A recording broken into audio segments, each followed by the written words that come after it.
Hello, everybody. Welcome to the People of Nature podcast, a conservation optimism platform for the unearthed India. Today, we have a very special guest in our studio, Sangeetha Kadur, a highly experienced nature and conservation artist.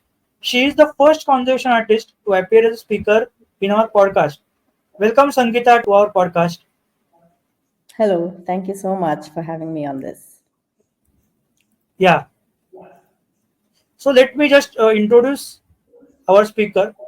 Sangeetha Kudur is a highly acclaimed wildlife and nature artist with a career spanning nearly 2 decades. Her art emphasizes the significance of biodiversity and fosters pride in our natural heritage. She has collaborated with wildlife organizations on education and outreach projects and illustrated for books, including the internationally acclaimed Hummingbirds of the World.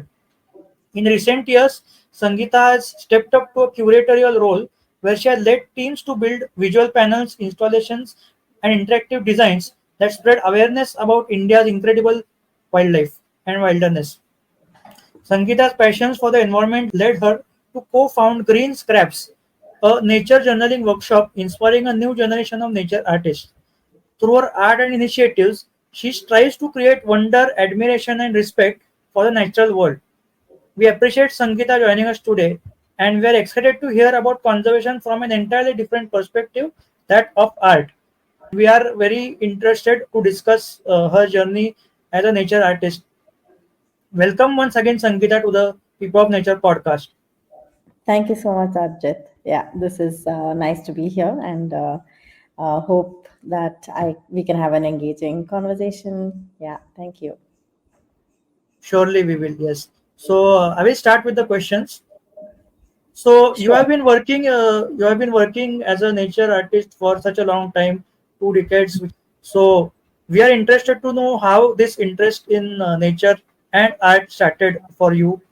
Was it as a child or did it form over the years? Well, I think both these nature and art started at different times in my life. I feel. I think as a child, I was always inclined towards art. I was always very crafty. I liked sketching a lot, and my mom had put me in a bunch of courses on art. So even in school, I would be the first one, not the first one, but at least part of that team of art group that would be excited to do things with our hand. So that was one part of my story with the art. And with nature, thankfully, or very, very fortunately, I must say, I have been part of a family that has been going to the wilderness very often. And they're like nature lovers, and they have taken us on many wildlife trips. My father, my uncle, and my brother have been my best inspirations to enter this field of the natural world. I have grown up looking at mammals in the forest, insects. My dad was an entomologist. He studied insects, so he's shown me a whole bunch of moths as I was growing up, and butterflies, and even had stories about cockroaches, trying to get rid of the fear of cockroaches with me. But then I don't think I've ever got rid of that fear yet, but it's not too bad. Otherwise, it's been good. Like growing up has, I think I thank my family for that. That's the best part, yeah. And then later, after that, it was my own interest that took me forward. In After I joined about a couple of bird watching trips with a bird watching group in Bangalore, and I met a whole bunch of mentors there who influenced me further to watch wildlife, to look at wildlife, observe wildlife. And because I was interested in art, I joined art college at a later stage after my second year PUC. And then I really, at that stage, I really didn't know I would take up a career in wildlife art at all. I didn't know there was a field such as wildlife art at that point of time. But since 21, I think I have been doing a lot of bird watching. Sorry, not 21, 2001. So since then, I think I met a lot of people who inspired me, showed me a lot of wildlife books or with art. And, I realized there is a career path that could be an option. So it happened very gradually. Yeah. That's great. That's great.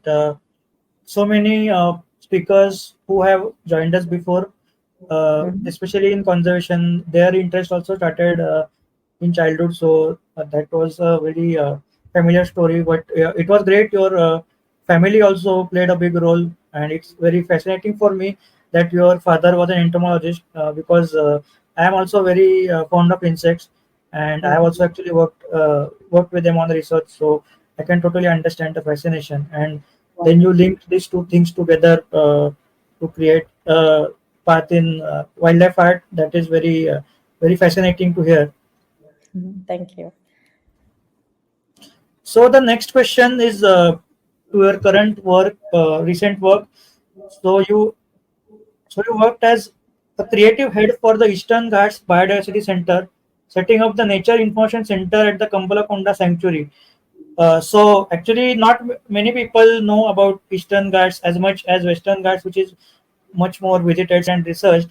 So, how did this process go, and what kind of wildlife did you depict there?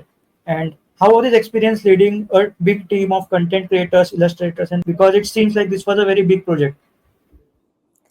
Yeah, as you said, it's true. The Eastern Ghats has not been as well studied as the Western Ghats. So we were in touch with a lot of researchers, and we realized that there's so much fill in the blanks. But with whatever information that is there, we managed to, stitch the whole story together and put together the Nature Center. It was an excellent collab project. I think all of these nature center projects give me a lot of joy because it's working with a whole team of people, and I love working with people. And I think more I do such collab projects, I realize how much I really enjoy doing such projects. So I'm trying to seek more of those, I think. Yeah, and it's a lot of teamwork, such big projects, because it's a large space that we need to cover, a lot of panels that we need to design that go up on a wall, sometimes large, sometimes small, sometimes quite creative and engaging. So it's a beautiful team effort that comes together.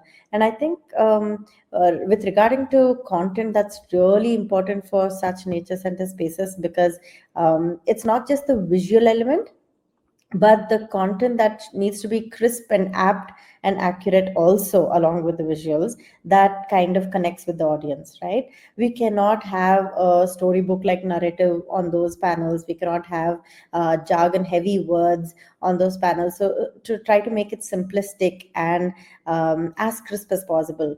And that way the Round Glass Sustain team came in as collaborators, and that was the best part, because they pretty much put together digital content about India's wildlife for a few years now.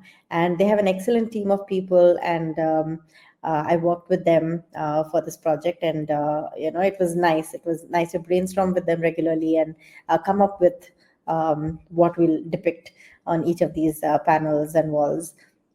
And also it was great collaborating with so many artists and sculptors on the project. At the end of it, we even had to collaborate with the content writers, because I'm not content writers, I mean translators, because we had to translate that English content to Telugu, and I'm not familiar with Telugu. The Round Glass team is not familiar with Telugu, so that was a different perspective in itself, like trying to get translators on board, and making sure the whatever we have written in English is not, is put out in the right way. So we had researchers, Rajabandi and Chandubandi, who came on board to look through the whole content for us and translate it into Telugu, and that was a beautiful collab in itself as well. With illustrators and sculptors, it's different ball game, and I love working with illustrators because that is my forte as well. So initially, I would do work with the content team, figure out the narrative, and then do some key sketches, and then get in touch with the artists and get them to illustrate or bring the panel to life. You know That apart, I think sculptors was a very different experience for me this time, because I have some of my friends are sculptors. I know how the work is, and but trying to see my work coming into three-dimensional form, what I imagine and what the sculptors are doing, that was interesting. And even the sculptors, they were not. Um, um, they were excellent sculptors, but not necessarily they had done too many realistic sculptures of the animals, right? So even for them, it was a interesting challenge. We had to change the way we were working a few times, but at the end of it, it has turned out really well, and we're very happy with it. And what else did you ask about the collaboration? And then, yeah, this was my experience with the collaboration bit of the Eastern Ghats project. Yeah. Yeah, yeah, must be so nice working with such a diverse team and bringing the whole project to life.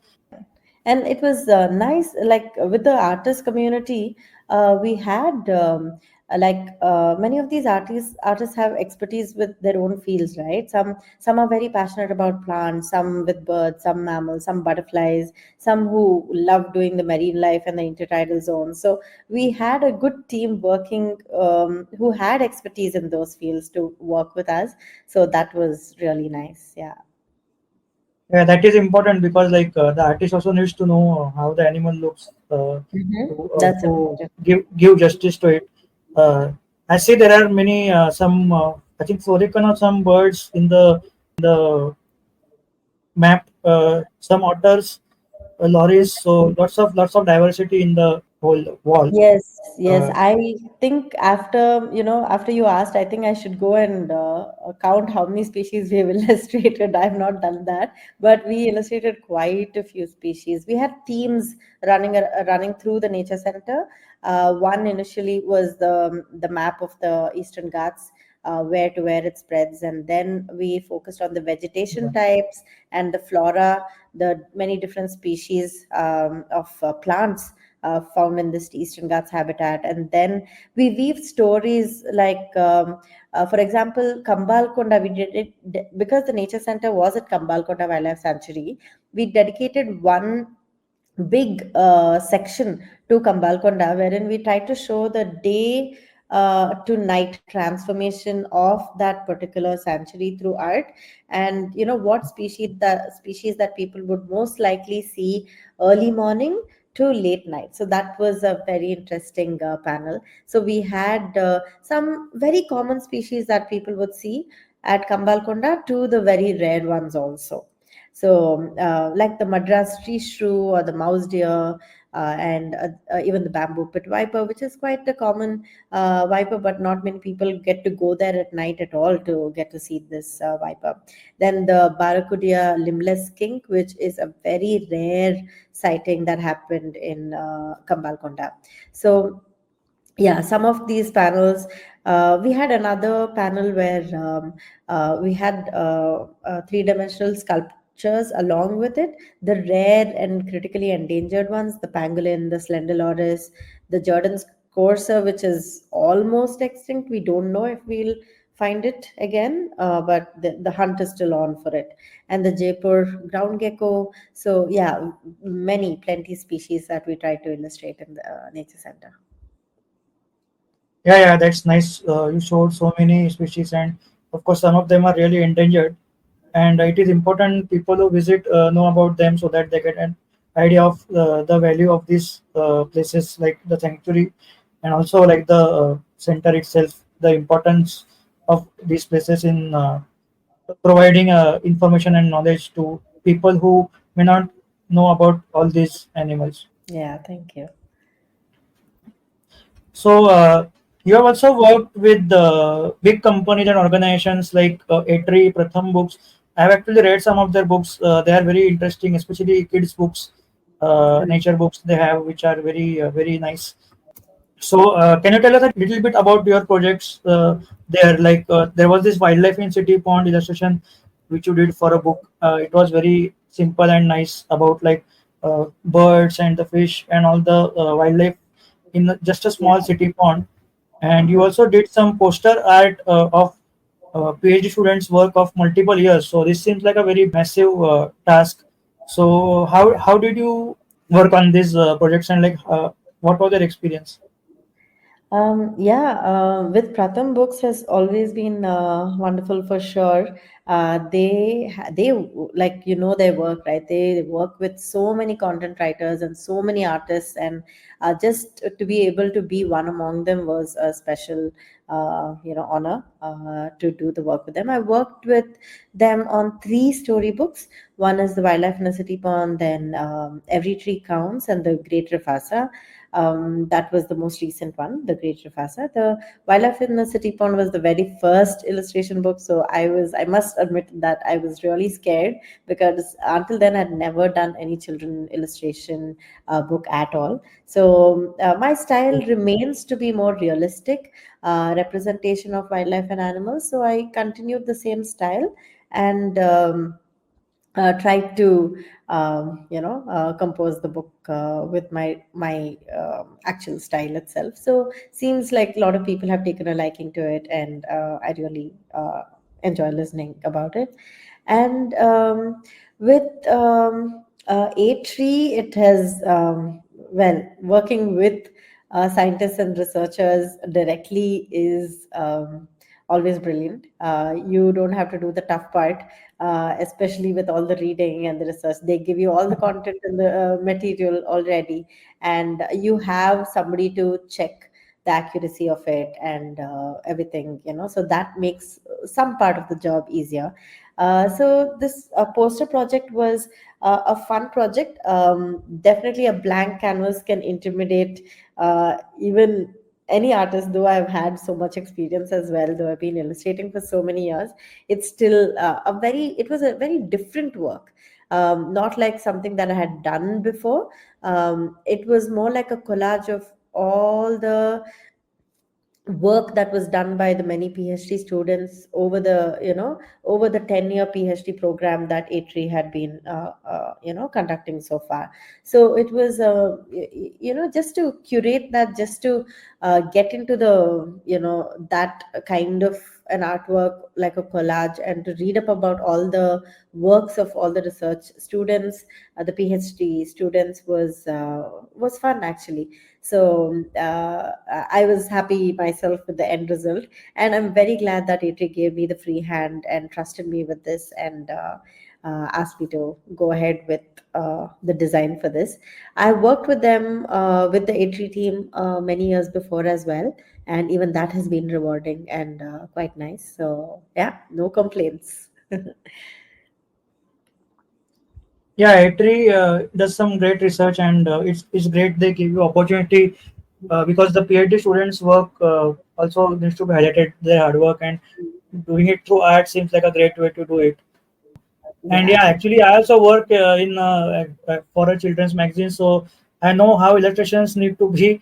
They need to be very like engaging and very colorful, and to catch the attention of the kids. So for you, it would have been like a different style of working, I Correct. guess. Uh, Yes, yes, it was. It was. Yeah. Yeah. that's great. That's great. So now you have, as we talked, you have made so many different artworks till now, ranging from wall paintings, canvas paintings, and different kinds of artworks. So, uh, we would like to ask you, like, what is your most cherished artwork in your career so far? Might be a difficult question, but if you had to think of one artwork which you cherish a lot, Oh no, I was hoping you wouldn't ask pick one because that is could be difficult. But many, yeah, could be two or three also. That's okay.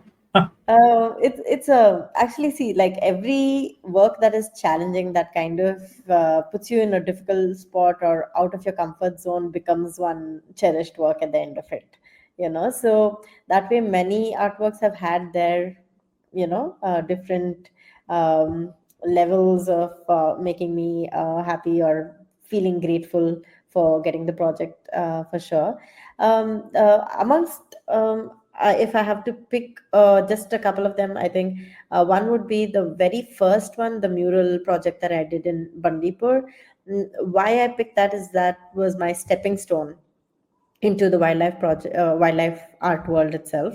And I spent a few days at Bandipur National Park in the Jungleologist campus, illustrating one of the room walls. It was a deer, spotted deer artwork, and it was life size, like bigger than life size, like 10 by 15 feet. So it was nice to put that together. So that's my definitely remains a favorite.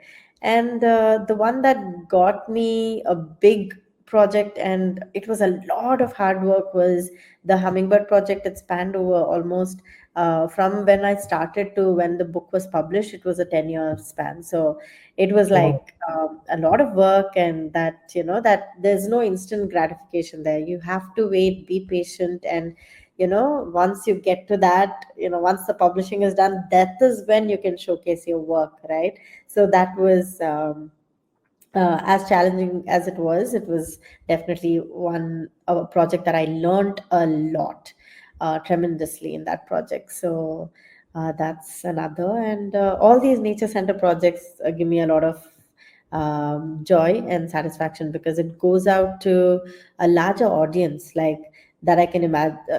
Like putting it on a website or on social media is a completely different story, but having it in a space like a nature center, and all kinds of people, all age groups coming and having a look at the works. Though here it's not just my work, but me just helping curate this whole process is just a very rewarding, meaningful projects, I must say. yeah, definitely. And so many people would be inspired by nature art which they see in the center. Like the effective art is the one which leaves an imprint on people's minds. I Hmm. also had been to Pench National Park, where CE had done this thing, a similar nature center. They had like a storyline and statues of tigers enacting some scene in the forest. So even that was wonderful. So I can definitely imagine how people would feel by seeing even your art, like seeing the animals almost depicted realistically and with so much creativity. So that's great. And Yeah, as you said, the first project is always memorable for any professional. that's true. Definitely. Yeah, yeah. So you said you, of course, you worked in the Nature Interpretation Center, making the art on a very large scale. So Hmm. we wanted to know, like, what is the thought process you have, or like the team has to conduct in order to make such large scale artwork. It's not like a simple drawing, or it's like a Hmm. big illustration where you have to depict multiple things like the area, the map, the Yeah. wildlife, and those things need to be connected ideologically also. So, like, what is Yes. your thought process when you're directing these things?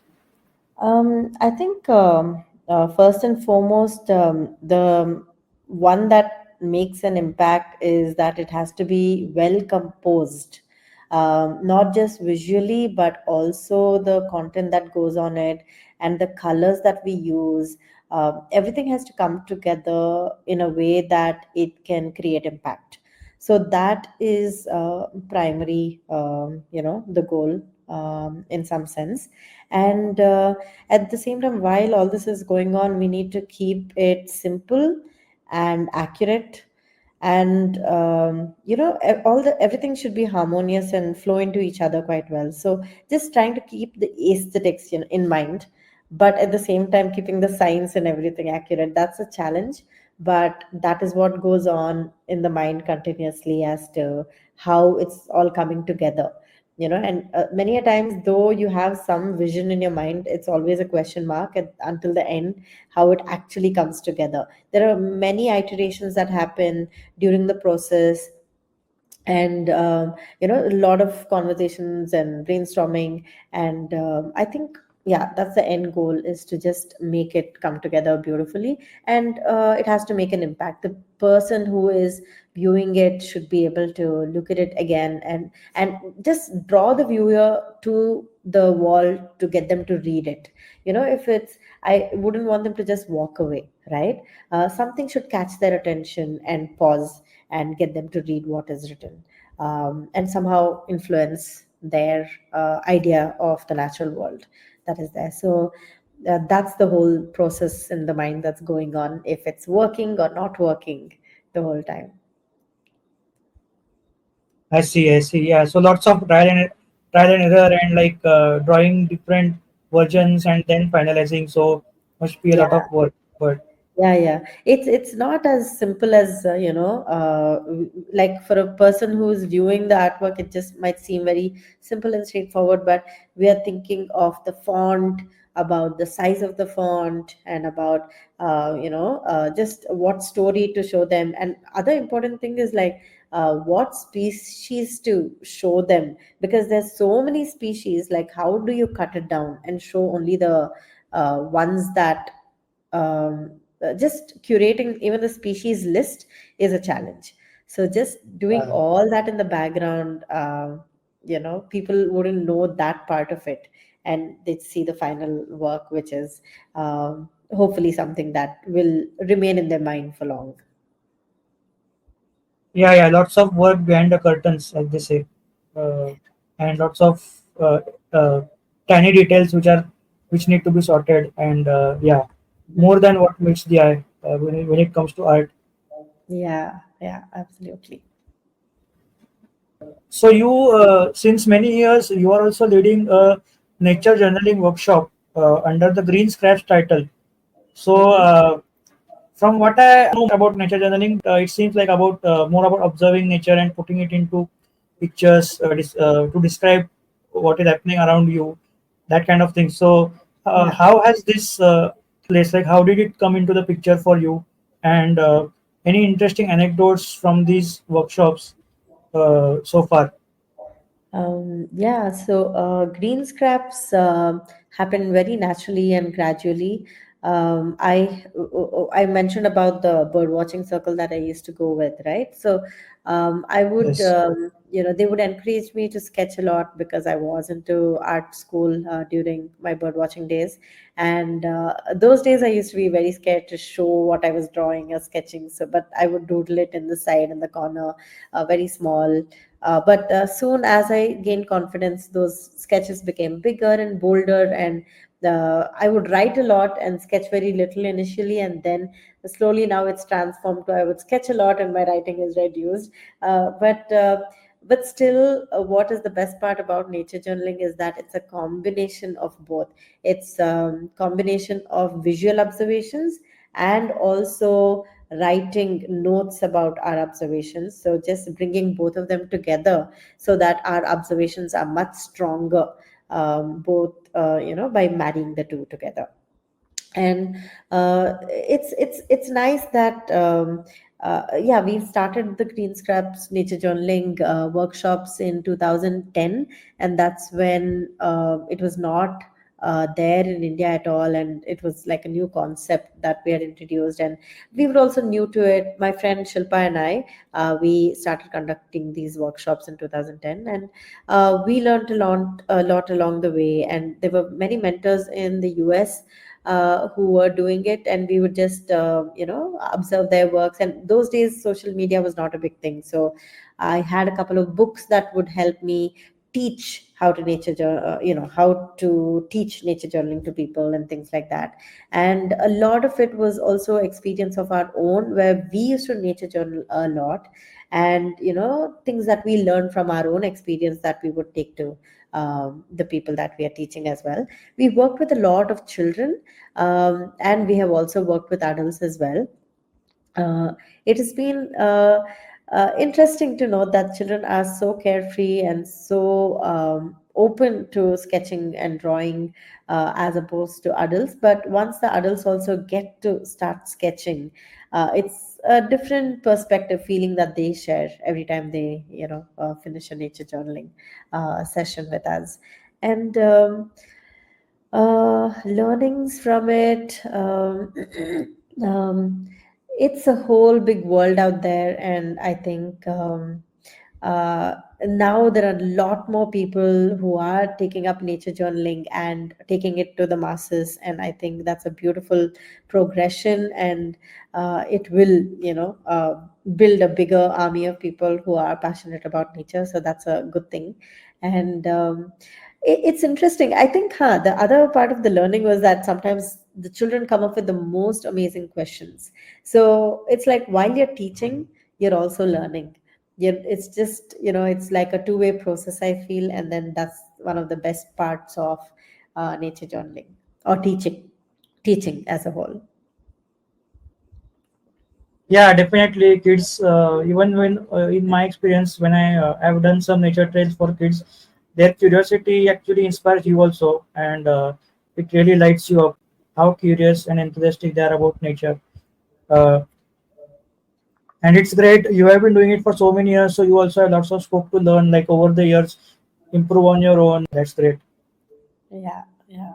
It's been a nice journey with green scraps. We don't do it as much as we used to do it, because, I'm also in this field of illustrating for other freelance work and these nature center projects. So that kind of keeps me busy. But given a chance, whenever I can, I would love to journal with nature and, conduct workshops and take it to a larger audience for sure.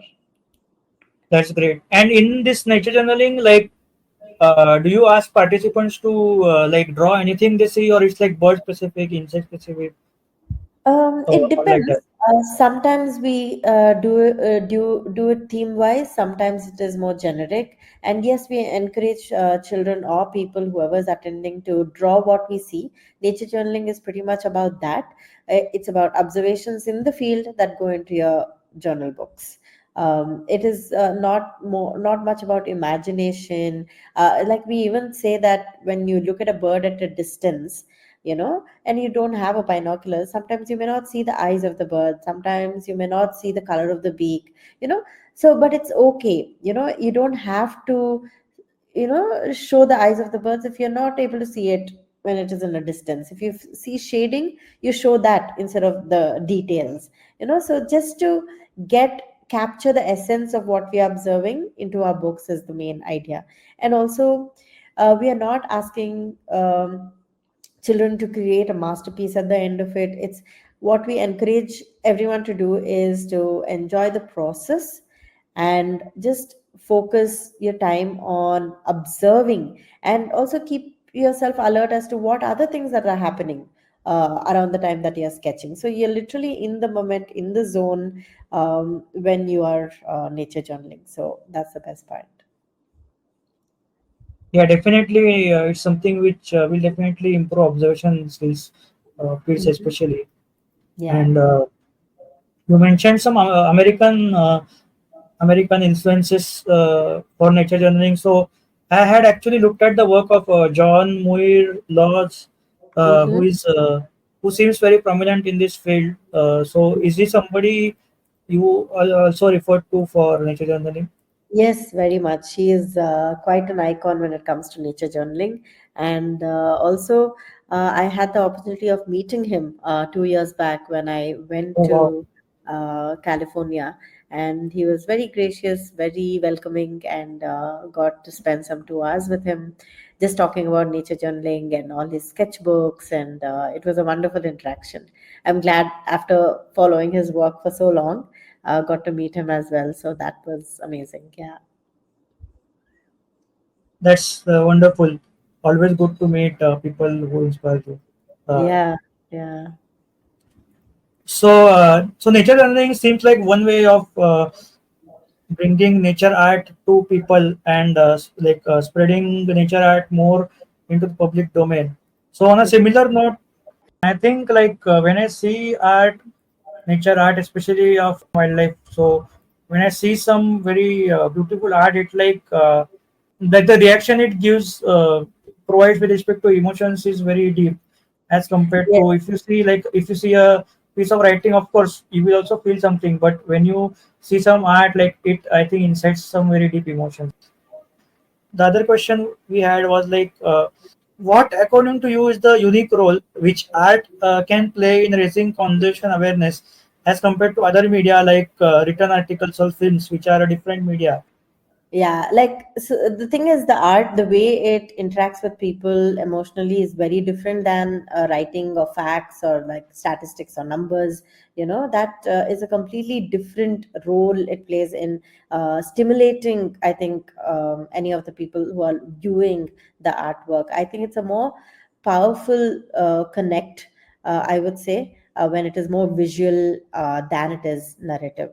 And also, I think art plays it has no language barriers. It is so simple. It can be so simple.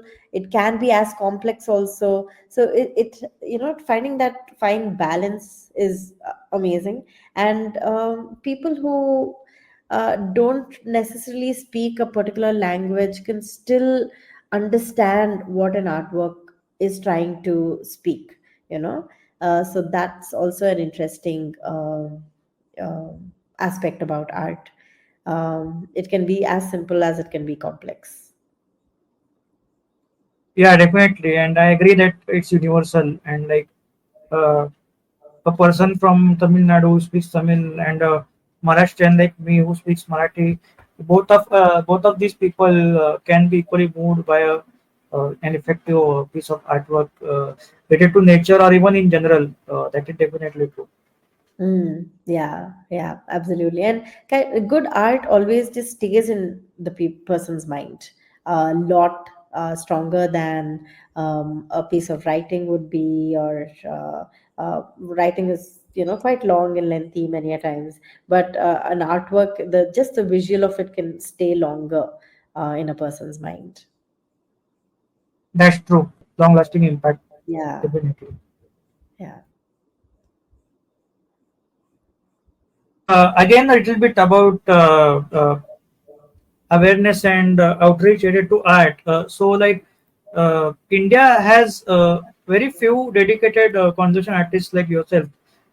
So how can this field get more public or media exposure, or how can the public get more aware about nature art in general?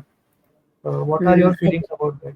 Yes, I think what I mentioned earlier, I think that goes better over here, wherein how, even such podcasts are also making a difference, like highlighting the work of artists and taking it to a different audience that probably listen to things more than they read things, or, read things in newspapers or anywhere else. And also, I think organizations these days are highlighting many of the artists' works. They are showing importance to their works, crediting them, and that's a big plus point. And that is what word of mouth, talking about one's work and showcasing it is a big way of taking one artist's work forward. And uh, yeah, sharing it widely is something that will help any artist. Yeah, nowadays, as you said, yes, many organizations, NCF, Hodematti, and several Yeah. NGOs working in conservation do use nature art and credit the artists. So that's good. Yeah, and such organizations are the one who are now hiring graphic artists, wildlife artists, multimedia artists onto their, actual payrolls to bring out science communication forward in a big way, which is amazing. It was not there before, and the way we can communicate this science information through art is a completely different ballgame. Like we spoke about, the language is so different that it draws a lot of attention than compared to just sticking to the writing bit. So yeah, definitely going up the ladder, I feel. Yeah, that's good to hear that even the artists are getting hired now. And I think now due to rise of social media, especially Instagram, which is a very visual app and medium, I think so many artists use it as a tool to spread awareness about their art or even post about their art. So I think even that is a good development. Yes, yes. Having your own pages like Instagram, and a lot of people have been very happy with Behance also to put up portfolios there. And Yes, many artists have websites now, which is good. So yes, one is, putting themselves out there, and that's the thing about art again. Whether you like it or not, you need to speak up. You need to put out your work. You need to talk about your work for other people to also talk about it. You need to be the one to showcase your work in the first place. Put out your portfolio for people to see, and that's when other people will also notice you and get get your attention as well. So it's a two-way street. You need to be able to put it out for other people to see it as well. Yeah. That's true. But you need to put yourself out there, as they say, and make your art visible so that people will also get to know and opportunities will increase. Definitely. Yeah, So, yeah, yeah. so coming to the one of the final questions of the podcast, and these are two questions which we ask to every speaker. So now, as a woman working in conservation field for so many years, like what challenges have you faced either on the field or while working in conservation? Mm, yeah. So, as an artist in the field, um, I actually have been more on the fortunate side. I feel that I haven't faced too many challenges, especially with the working with whom I am working with. It has been quite smooth so far, and I'm grateful for that. But we have our own personal challenges, I think, where we go. That little sense of insecurity is always there, but thankfully, people have made me feel comfortable enough to be out in the field as well. Maybe also, I have not been out in the field as much as people who work in research out in the field. Like, much of my work is studio based, but I whenever I'm executing a project, I definitely go and stay in the field, and I also travel quite a bit as and when I can. When I have to make a lot of field studies, that insecurity is definitely there. I hope that disappears soon sometime. Um, but that might take a long time with India being what it is and all the news that we read. That is a big challenge. But I think that feeling of always going with somebody is always there. But that apart, I haven't faced many challenges. There have been times when um, um, very few people who don't take me too seriously, but many of them who've known my working style, who've known the kind of work that I do, I've always got the sense of respect from them, that they believe in what I'm trying to do and things like that. So that's also been good. Um, yeah. That is what I have to say about that. Yeah. I see. So it's positive, but a little bit mixed as well. So, Yeah. but yeah, I mean, many female speakers who have been a part of our podcast, like who have, they also have said sometimes, like sometimes, especially in a male-dominated field, Mhm. they sometimes don't get taken seriously, which is unfortunate. But I hope with the change in mentality, things change. Uh, but it might take time, as you said. Yeah, but when it comes to art, if I have noticed it right, is more of a female dominated field, I feel. There are a lot more women artists than male artists, but there are definitely a lot more men also who are doing wildlife art and everything. But in general, I think in fact, when I do these nature journaling classes or anything, right, for adults, majority of the people will be women. Hardly one person will be a male, or like sometimes I have no male participants at all. So somehow, art when it comes to art, it is more drawn to women than men, I feel. So that's one thing that but of course we have many um, uh, men who are doing some amazing conservation wildlife art out here in India, so which is a good thing. Yeah. Yeah, actually, that's interesting observation because even I know several nature artists, and most of them are women only. Yes. Yeah. Mm. So it has been a great conversation, Sangeeta, and we learned so much about what goes into making nature art and your own journey and projects, very interesting projects which you have done. So it has been a great talk. Now coming to the last question, as somebody with so much experience in nature art and also like conservation awareness, science communication, what is your message to our young audience who might be interested in conservation or they might be interested in nature art? Yeah, so work is not always easy, but work towards your passion. Be very determined. I think, I think we just have to put ourselves out there, take up the challenge. Sometimes there might be a new work that is, in front of you, but because you have not done it ever, that doesn't mean that you should walk away from it.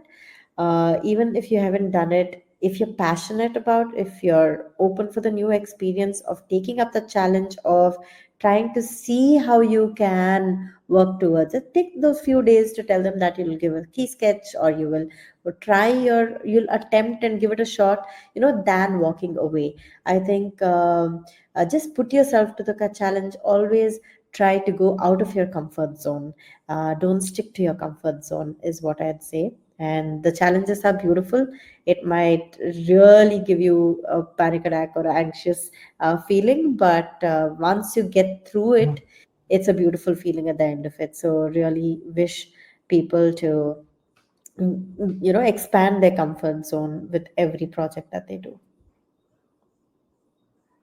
And that's great advice. Like important, important to diversify and try out different things. As you said, outside a comfort zone, so that Mhm. you get different experiences, which is very important in career, especially in art, which is very creative. So, yeah, you can't stay rigid to one particular style. That is Yeah, true. yeah, yeah, So, that's true. thank you, Sangeeta. It has been a very great discussion, thoroughly enjoyable, and I think this will be very inspirational to our audience. So, thank you very much. Yeah. Thank you very much for appearing on our podcast. Thank you, Arjit, and glad you're doing this. And I hope your community of people grows and your audience also grows, and all your podcasts goes out to a bigger, wider audience. Thank you very much. Thank you. Thank you so much. Yeah.